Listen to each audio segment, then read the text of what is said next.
मैं हूँ TS Meena. TS academy पे आपका स्वागत है। चलो आज का अगला पार्ट का पहला क्वेश्चन देखते हैं कि 800 रुपये की कोई राशि साधारण ब्याज की किसी दर से 3 वर्ष में 956 रुपये हो जाती है। यदि ब्याज दर 4% बढ़ा दी जाए तो 800 रुपये की धनराशि 3 वर्ष में मिश्र धन कितना होगा।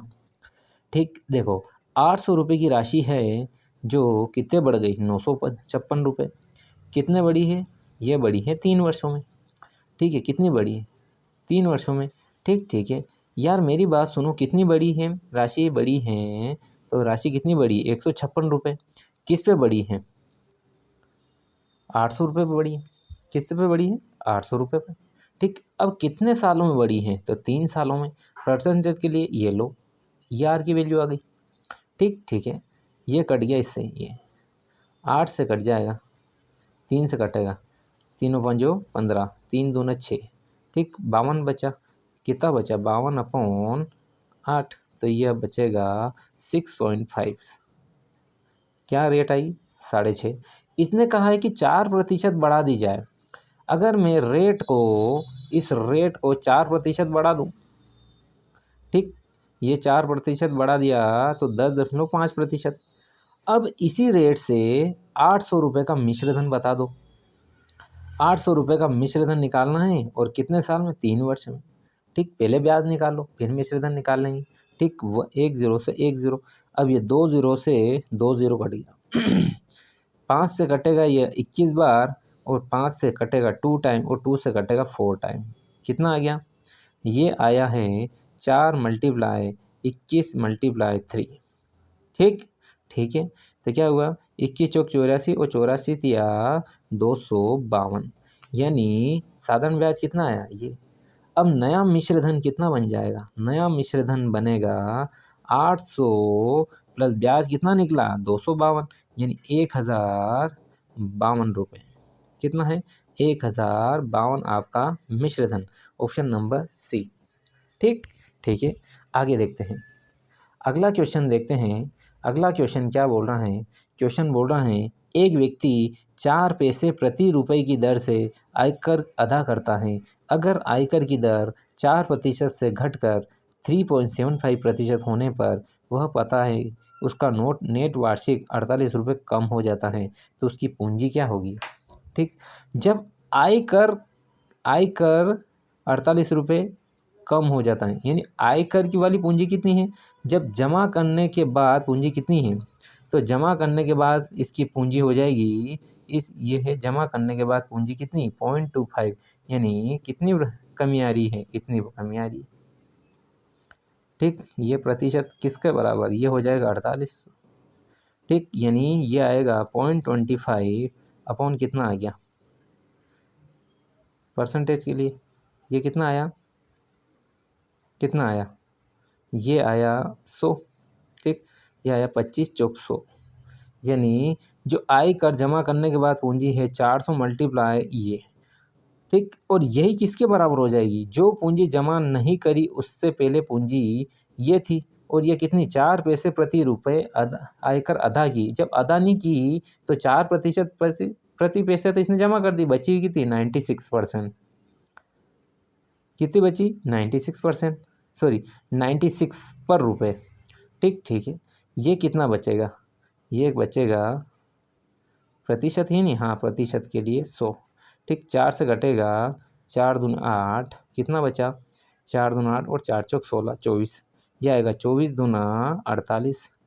इधर कितना आएगा, टोटल ये पूंजी बन जाएगी, ये बनेगी 200 और ये 100, यानी 20,000। ठीक है, ये पूंजी कब है, जब आयकर नहीं जमा करी उससे पहले की पूंजी है, और आयकर जमा करने के बाद पूंजी ये है। आयकर जमा करने के बाद पूंजी ये है, आयकर जमा करने से पहले पूंजी ये है 20,000। ठीक, आपका ऑप्शन नंबर क्या आएगा, 20,000, option number C correct answer है। आगे देखते हैं, देखो क्वेश्चन क्या बोल रहा है, एक आदमी एक बैंक में 10% वार्षिक साधारण ब्याज की दर से 12,000 रुपये सावधि जमा करते हैं, लेकिन 3 वर्ष के बाद वह अपनी ज़रूरतों के लिए पूरी धनराशि बैंक से निकाल लेता है, जिससे बैंक कम ब्याज दर पर प्रदान करता है। यदि वह 5 वर्ष के अंत में मिलने वाली धनराशि से ₹3320 कम प्राप्त करता है तो बैंक द्वारा दी जाने वाली ब्याज दर क्या होगी। यार उसका क्या कहना है, जो 3 वर्ष की जो ब्याज वो कम मिल रही है मुझे, लेकिन 5 वर्ष के बाद जो मिलेगी ब्याज दर उससे वो 3 वर्ष वाली कितनी कम है, 3320। यानी कुल मिला के मुझे निकालनी कितनी है 5 वर्ष के लिए। ठीक, तो 12,000, ये कितना है 12,000 का 10% की दर से 5 वर्ष का साधारण ब्याज ये निकालनी है, क्योंकि उससे 3 वर्ष वाली साधारण ब्याज कितनी इतनी कम है। ठीक, पहले तो मैंने इसे निकाल लिया। ये कितना हो गया 12×5 = 60, 600 और 10 मल्टीप्लाई यानी कुल मिला के 6,000। मेरा ब्याज 5 वर्ष के लिए कितना था 6,000। अब 3 वर्ष के लिए ब्याज, अब 3 वर्ष के लिए ब्याज, ये 3 वर्ष के लिए ब्याज कितना कम है, ये 6,000 में से इतना रुपये कम है। ठीक, तो ब्याज कितना मिलेगा, ये मिलेगा 2680 ये ब्याज। ठीक, अब ये 3 वर्ष के लिए ब्याज कितना है ये, ठीक 2680 ये ब्याज कितने 3 वर्ष के लिए, और कितने रुपए 12 वर्ष के लिए। ब्याज दर कम मिल रहा था नहीं, ये 8% निकालनी, और कितने वर्ष के लिए 3 वर्ष के लिए। 2 जीरो से 2 जीरो कट गया, 1 जीरो से 1 जीरो कट गया, 4 से कटा 3 टाइम, 4 से कटा 4×6 = 24, 4×7 = 28, यानी ये हुआ 67/9 बराबर आर। यानी ये होगा 7.4/9% आर। ठीक, कितना होगा, यानी कुल मिला के उसने कहा था ना कि कम ब्याज दर प्राप्त हो रहा है, कितना मिल रहा है, पहले 10 मिल रहा था, अब कितना मिल रहा है 7.4/9%। Option number B correct answer है। ठीक है, option number B correct answer है। ठीक है, आगे देखते हैं। अगला क्वेश्चन क्या बोल रहा है, क्वेश्चन बोल रहा है किसी धनराशि को 5% वार्षिक 365 दिन साधारण ब्याज की दर से उधार दिया, जिससे उस ब्याज के रूप में 2 रुपये प्रतिदिन मिले, धनराशि कितनी होगी। ठीक, 2 रुपये प्रतिदिन मिले, यानी एक दिन में 2 रुपये मिलते हैं, एक दिन में 2 रुपये मिलते हैं, यानी कुल मिला के दिन कितने 365। तो 365 दिन यानी एक साल, यानी एक साल में ब्याज कितना होगा 2 × 365 बराबर ये होगा 730 रुपये। ठीक, एक साल का ब्याज कितना है 730, तो यह 730 ब्याज मिला, प्रिंसिपल अपने को निकालना, रेट दे रखी है कितना 5%, और इसने समय कितना दिया 365 दिन यानी 1 ईयर। ठीक है, इससे कटा तो 20 टाइम, इसका मल्टीप्लाई इधर कर दो, 730 × 20 इक्वल हो जाएगा प्रिंसिपल। ठीक, तो कितना आया, ये आएगा 14,600 रुपये। कितना प्रिंसिपल बना 14,600। ठीक है, अगला क्वेश्चन देखते हैं। क्वेश्चन क्या बोल रहा है, क्वेश्चन बोल रहा है कोई धनराशि साधारण ब्याज की दर से 4 वर्ष तथा 5 वर्ष के अंत में 12,900 और 14,250 रुपये हो जाती हैं, ब्याज दर क्या होगी। क्या बोल रहा है, कोई धनराशि, अपने को क्या निकालना है, रेट निकालना है। तो देखो 4 वर्ष में इतनी, यानी 5 वर्ष में इतनी, तो 1 वर्ष में कितना ब्याज मिलेगा, 1 वर्ष में मिलेगा, ये देखो 14,250 में से 12,090 घटाओ तो कितना बना, ये 50, और ये कितना बनेगा 3, और ठीक है, और ये 1,350, यानी एक साल में कितना बन रहा ब्याज 1,350, इसीलिए 4 साल में ब्याज बनेगा, 4 साल में ब्याज कितना बनेगा 0, और ये 0, और ये बना 53, 2, 54, देख इतना रुपया ब्याज बन रहा है। अब 4 साल में ब्याज ये, और 4 साल का मिश्र धन ये दे रखा है, तो 4 साल का प्रिंसिपल कितना बनेगा, ये बनेगा 12,900 माइनस 5400, यानी कुल मिला के मेरा प्रिंसिपल कितना बना, प्रिंसिपल बना है 00। ठीक है, और ये बना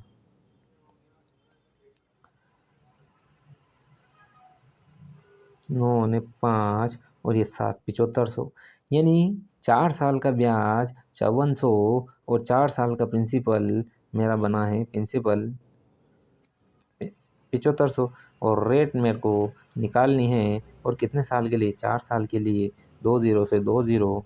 ठीक है, ये कितना बना, इन दोनों को मल्टीप्लाई करूँगा तो 5400, और ये बना 75 चौक 300 मल्टीप्लाई आर, 2 0 से 2 0, 3 से कटेगा 18 टाइम, यानी आर कितना हुआ 18%। कितना हुआ 18%। Option number C correct answer है। अगला क्वेश्चन देखते हैं। अगला क्वेश्चन क्या बोल रहा है? अगला क्वेश्चन बोल रहा है कि तीन राशियाँ एक्स वाई जेड इस प्रकार हैं कि y x का साधारण ब्याज है, यानी ये y इस x का साधारण ब्याज है तथा z y का साधारण ब्याज है। दोनों स्थितियों में यदि समय और वार्षिक दर समान है, यानी r और t दोनों कंडीशन में सेम है, तो ये क्या लिखा मैंने r/100 इंटू टी। ठीक, पहली कंडीशन।